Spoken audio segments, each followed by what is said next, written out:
Have you ever lain awake at night, heart pounding with anxiety, wondering why peace eludes you? Do you feel that despite all you possess, a sense of emptiness still gnaws at your soul? Hello, dear friends, welcome back to the channel. Tonight, we embark on a journey to unravel the timeless mystery of Paul Being's endure suffering. We'll explore two core insights from the original text: how our relentless craving for gain and avoidance of loss binds us to ceaseless cycles of pleasure and pain, while resistance to the truth of impermanence deepens our torment, and how genuine freedom arises only when we embrace change.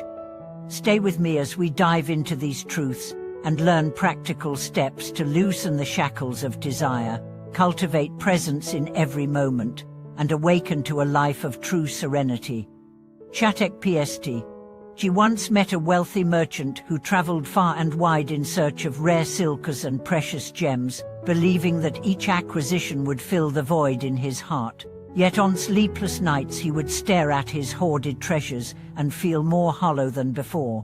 One evening, under a sky strewn with stars, the merchant confessed to a wandering monk that no amount of gold could quiet the ceaseless chatter of his mind.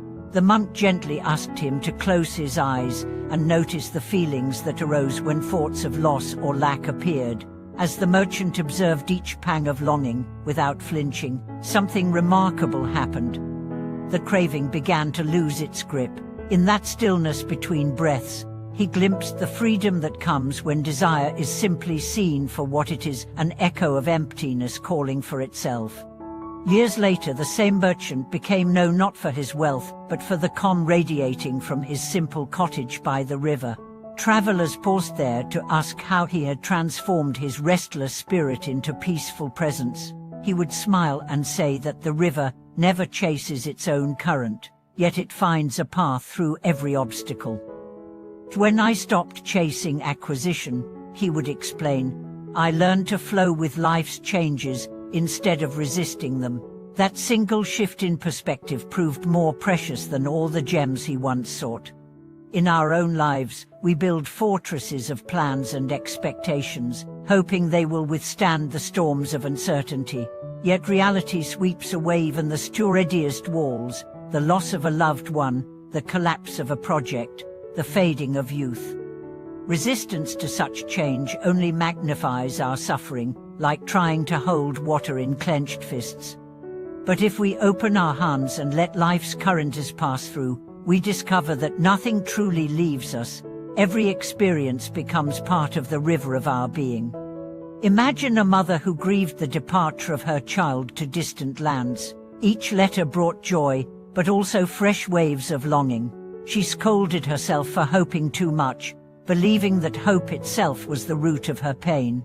A wise friend advised her to honor her love as boundless and free, like a lantern set afloat on the night river, glowing steadily without clinging to the shore. When the lantern drifted away, its light did not vanish. It merged with the vast sky, touching countless hearts along its journey. In the same way, her love reached her child across oceans, unburdened by fear of separation. Grief transformed into a deeper bond, reminding her that true connection transcends form and distance. These stories point to a simple yet profound truth: our inner turmoil rises not from life's inevitable changes, but from our unwillingness to embrace them. Each moment of resistance tightens the chains of suffering, while every breath of acceptance loosens them.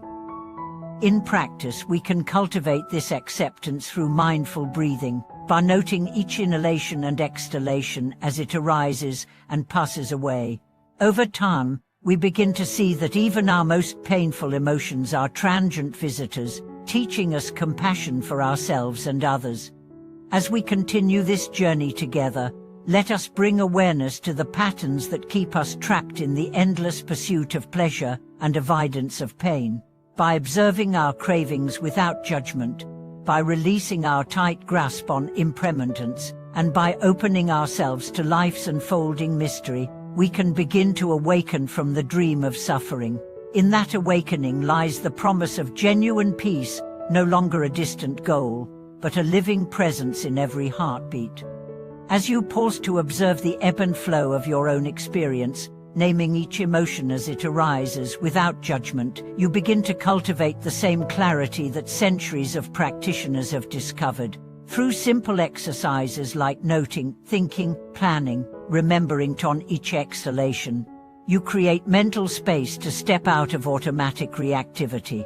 Over time, this gentle awareness weakens the habitual grip of craving and aversion, revealing that what we called self was simply a cascade of passing events. In a modern example, a high-powered executive named John found his ambitions spiraling into exhaustion and anxiety. At the peak of his career, he charted every metric and deadline, but still felt unmoored. A mentor suggested he begin a daily practice of breath awareness and reflective journal. Each morning, he would write down 3 things he felt craving: success, recognition, approval, and then close the journal to remind himself that these longings did not define him. After several weeks, John noticed that meetings no longer triggered his habitual clutching. He could hold goals lightly and remain fully present with his team. Echoing this contemporary transformation, Tang Dynasty hermit Hans Hon retreated into the mountains not to escape society, but to uncover the root of his own suffering.